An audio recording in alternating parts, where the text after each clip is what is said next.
Today we're talking about notable Vikings players entering free agency.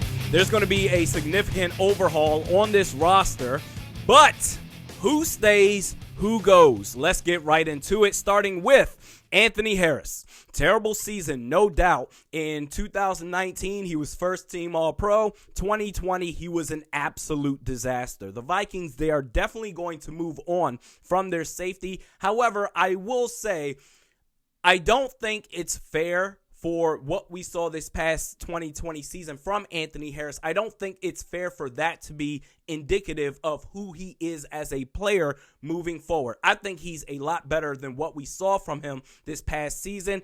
There was no pass rush from the defensive line worth a damn. He had to stay in coverage a lot longer than he should. I think he will bounce back in 2021. However, with the Vikings being $9 million over the projected salary cap entering next season, it's best to go younger and address the safety spot in the draft. Up next, Eric Wilson.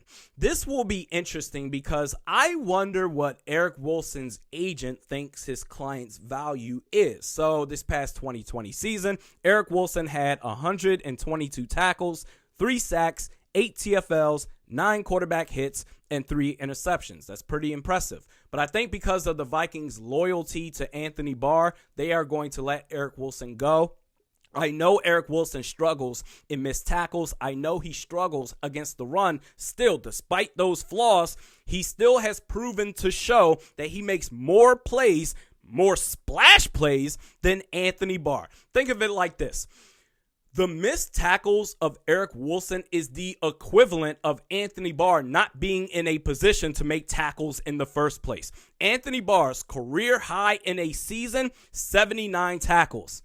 Come on, bro. I would keep Eric Wilson at the right price. I don't think he's one of the best linebackers in the league by any means, but he makes more plays than Anthony Barr. Despite that, he is going to be gone. Up next, we've got Rashod Hill, who I don't think there's a problem with bringing back at a vet minimum deal to be a backup swing tackle. No harm, no foul. Up next, we have Ameer Abdullah, not to bring him back as a running back, but if you want to bring him back to, say, be competition in the return game come training camp, then sure, why not? The same goes for Chad Beebe. Up next, we've got Sean Mannion. I don't know how this man is in the National Football League. Sean Mannion is god-awful. If he really, truly is an extension of the coaching staff for Kirk Cousins on the player roster, then hell, make him a coach. In fact, why not make him the new offensive coordinator? Up next, we've got Dakota Dozier. And let me be clear about this. Hell no. This dude can go. This man, Dakota Dozier, is a swinging gate in pass blocking.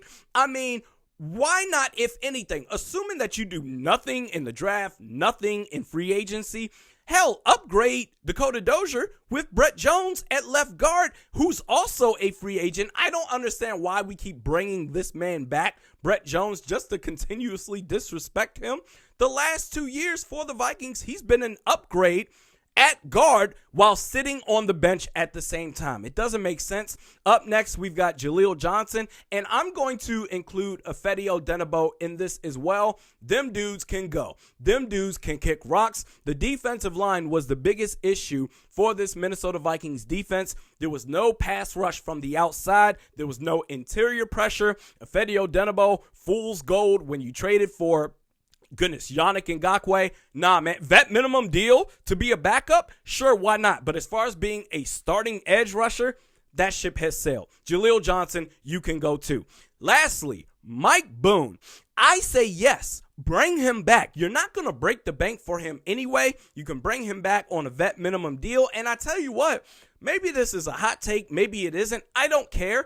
I actually like Mike Boone a little bit more than I like him a lot more than I like Alexander Madison, who Madison definitely better between the tackles, but there's a dynamicness to the skill set of a Mike Boone, particularly in the passing game, to where if he were to just get the opportunities, especially on third and long situations, that could make the Vikings offense a lot more potent. The coaching staff, you just have to give him those opportunities. Those are my thoughts. Who do you think should stay? Who do you think should go? Put your thoughts in the comments section below. We do this 3 times a week. Mediocre Best Sports Podcast, Realistic Randy. Check me out on Twitter at realistic_Randy. Facebook at realistic Randy. We'll see you next week.